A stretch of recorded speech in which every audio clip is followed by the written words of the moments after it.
তোমাকে না জানিয়ে তোমার এই কালো কুচকুচে চুল আমি সাদা করে দেবো, রুখতে পারবে?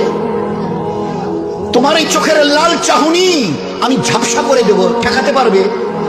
তোমার এই লোহার মতো মজবুত দাঁত 32টা 16 একটা একটা করে ট্রান্সফার করিয়ে দেবো, তোমার কাছে কোনো পারমিশন নেব না, ধরে রাখতে পারবে? এইভাবে আস্তিন গোটানো মাসল ফোলানো ধরে রাখতে পারবে তো? এরকম করবে না তো? এইভাবে এরকম হবে না তো? এই দুটো পা যদি হনন হনন করে হেঁটে চলো, খালি একটা পায়ের যদি সামান্য একটু প্যারালাইসিস করে দিই না, তো জীবনভর করে হাঁটতে হবে। বেডরুম থেকে নিয়ে বাথরুম একদম লাগালাগি, অ্যাটাচড, আমরা বলি না অ্যাটাচড। তুই বেডরুম থেকে নেমে বাথরুম কত 4-5 হাত, বেডরুমের দেয়াল আর এটাই হচ্ছে বাথরুমের দেয়াল, মাঝখানে একটা দরজা, এখান থেকে উঠে ওই ঘরে রুমটা পারবে? আছে পাওয়ার? কিসের দেমাগ তোমার?